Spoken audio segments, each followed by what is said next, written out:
Hello hello everyone, कैसे हैं आप सब लोग। जय श्री राधे राधे, गुड मॉर्निंग। और आई होप सब अच्छे होंगे और मैं भी बहुत अच्छी हूँ। जैसे कि मैं आई हूँ अपनी सिस्टर के घर पर, क्योंकि हमारा कहीं पे समर वेकेशन अभी चल रहा है, तो कहीं बाहर जाने का कोई प्लान इस बार नहीं बना था, क्योंकि मेरे हस्बैंड को ऑफिस से ऑफ नहीं मिला। तो इसीलिए मैंने सोचा है कि रोमन की छुट्टियां सारी ऐसे ही निकल जाएंगी, तो इससे अच्छा है कि बड़ी सिस्टर के यहाँ पे चले जाओ इस बहाने, क्योंकि रोमन के स्कूल की वजह से और मेरे सैलून वर्क की वजह से मैं कहीं आना जाना नहीं कर पाती हूँ, क्योंकि बिज़ी शेड्यूल रहता है और फिर टाइम नहीं रहता है। तो बस मैं अपनी सिस्टर के यहाँ पर आई हूँ। मेरी सिस्टर रहती हैं, पहले रहती थी कनॉट प्लेस में, बट उनको ऑफिस की तरफ से घर प्रोवाइड किया हुआ था, तो वहाँ से जॉब वॉब उनकी छूट मतलब रिज़ाइन हो गया, कंप्लीट हो गया। अब दीदी ने घर लिया हुआ है सोनिया बिहार में। तो मेरी सिस्टर ने अपना यहीं पे घर बनाया लास्ट 2 इयर्स पहले। तो मैं बस उन्हीं के यहाँ पर हूँ, स्टे कर रही हूँ और बहुत अच्छा है, बिल्कुल गर्मी नहीं लग रही है और माहौल बहुत ही अच्छा है यहाँ का, शांत। तो मैं एक तौर से सिर्फ अपने आप को रेस्ट देने के लिए आई हूँ यहाँ पे सोने के लिए। तो अभी 10:30 बज गए हैं और मैं अभी सो के उठी थोड़ी देर पहले। दीदी खाना बना के चली गई थी। खाने में दीदी ने राजमा और आलू का पराठा और राइस बना दिए हैं।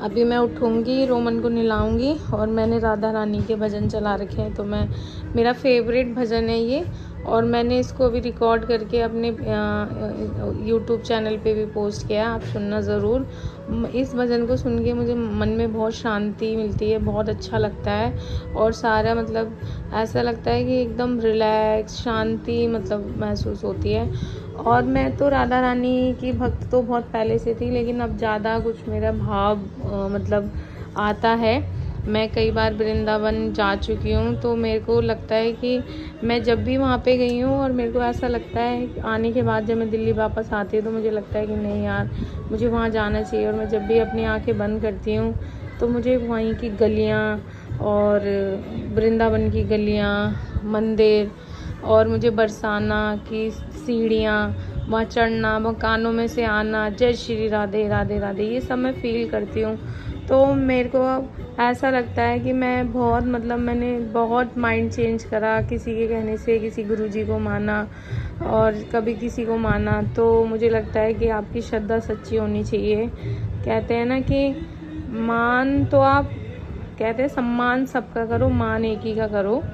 तो मैंने तो अब छोड़ दिया है राधा रानी पे, जो ये करेंगी वो अच्छा ही होगा मेरे लिए, हम सबके लिए। पूरे कहते हैं ना कि पूरी सृष्टि रची हुई है, तो मैं अब टेंशन फ्री रहती हूँ। तो मैंने इन्हीं के हाथों में अपनी ज़िंदगी की डोर थामी है कि आप जो जानो, जो आपको अच्छा लगे वही करना। क्योंकि इतना विश्वास, इतना मतलब मेरे को बहुत ज़्यादा स्ट्रॉन्ग वाली फीलिंग आती है कि नहीं, ऊपर वाला है, सब संभाल लेगा। ऐसा नहीं है कि कोई परेशानी या कोई दुख है, लेकिन हर इंसान की लाइफ में बहुत चीज़ें होती हैं, बहुत अपनी ज़िंदगी में करना चाहता है, या बहुत दुख होते हैं, बहुत चीज़ें ऐसी लाइफ में हुई होती हैं हर किसी की, मेरे ही नहीं। तो कहीं ना कहीं हर इंसान आज अपने लिए, अपने आप से, अपनों के लिए लड़ रहा है। कहीं ना कहीं कोई किसी ज़िंदगी में, अपनी लाइफ में कोई अपने आप से खुश नहीं है, कोई अपनी चीज़ों से खुश नहीं है। कहीं ना कहीं लोग भाग रहे हैं हर किसी के पीछे। तो मैं चाहती हूँ कि बस मैं ना भागूं और मैं अपने आप को संतुष्ट कर लूँ, सेटिस्फाई करूँ। भगवान मुझे इतना सब्र, इतना पेशेंस दे दे कि मैं मतलब जो वो दे वो मेरे लिए बढ़िया हो। मैं किसी चीज़ की मांग ना करूं, मैं किसी चीज़ के पीछे भागूं नहीं, क्योंकि मेरे भागने से कुछ नहीं होगा। देना उन्हीं को है, बस हमने तो अपने कर्म करने हैं, और कर्म तो सबसे बड़ी चीज़ है। कहते हैं ना, जन्म दे के कर्म का साथी कोई नहीं होता। जो हमारे पेरेंट्स भी होते हैं वो हमें जन्म दे देते हैं, हमें एक राह दिखा देते हैं कि आपको ऐसे करना है। बाकी चलना कर्म हमारे अपने होते हैं और वही हमारे साथ चलते हैं। अगर हम अच्छा करेंगे तो हमें अच्छा मिलेगा, अगर बुरा करेंगे तो बुरा ही मिलेगा। बस ये है, मैंने ये महसूस किया है कि अच्छे लोगों की परीक्षा ऊपर वाले बहुत तगड़ी लेता है, और कहीं ना कहीं फिर बाद में उसका रिज़ल्ट भी तगड़ा ही देता है। तो ये तो मैंने खुद से अपनी जीवन से, अपनी ज़िंदगी से ये सीखा है, खुद का एक्सपीरियंस मैं आप लोगों को अपनी बीती हुई बता रही हूँ कि आप सब्र रखें, भगवान आपकी ज़रूर सुनेगा। क्योंकि कहते हैं ना, इंसान के बुरा करने से कुछ नहीं होता, बस ऊपर वाला बुरा ना करे तो आपकी लाइफ में सब अच्छा होता है। तो बस यही थी दिन की शुरुआत, दिनचर्या। सब लोग खुश रहें, मस्त रहें और अपनी हेल्थ को ध्यान रखें, अपने मम्मी पापा को बहुत प्यार करें।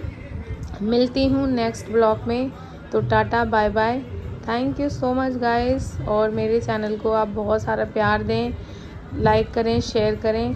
अच्छा, मेरे को सब्सक्राइब कर बोलना नहीं आता है, तो वो मेरी मिस्टेक होती है हमेशा। उसके लिए मेरे स्टाफ है, जो लड़कियां हैं, मेरे कलीग्स हैं, मतलब स्टाफ तो मैं कम ही यूज़ करती हूँ, क्योंकि मुझे लगता है कि वो मेरी छोटी सिस्टर की तरह हैं सभी, और सभी बहुत प्यार करती हैं, बहुत सपोर्ट करती हैं मुझे, और सभी बहुत अच्छे हैं। मैं सबके लिए यही कहती हूँ कि सब बहुत अच्छे हैं और खुश रहें, अपनी लाइफ में आगे बढ़ें। और धन्यवाद, शुक्रिया उन तमाम लोगों के लिए जिन्होंने मुझे समझा और जिन्होंने मेरा साथ दिया, जिन्होंने मुझे सपोर्ट किया। और कुछ लोग तो मेरे जीवन में ऐसे हैं जो आज भी मेरे लिए खड़े हैं, और कुछ जो झूठे मक्कार फरेबी वो थे, वो शायद कभी मेरे थे ही नहीं। और मैं चाहती भी नहीं हूँ कि कभी ज़िंदगी में उन लोगों से मेरा सामना हो, या मैं कभी उन लोगों को याद करूँ, या कभी उन लोगों की मेरी ज़रूरत पड़े। मैं कभी नहीं चाहती हूँ। आई हेट, मतलब वो लोग जिन्होंने मेरा बुरा किया है, और भगवान उनको कभी माफ़ नहीं करेगा, कभी भी नहीं। मैं तो क्या ही करूँगी, ऊपर वाला ही नहीं करेगा। एक ना एक दिन उनको सज़ा ऐसी मिलेगी, बहुत गंदी तरीके से वो पछताएंगे, और भगवान उनके साथ बहुत बुरा करेगा।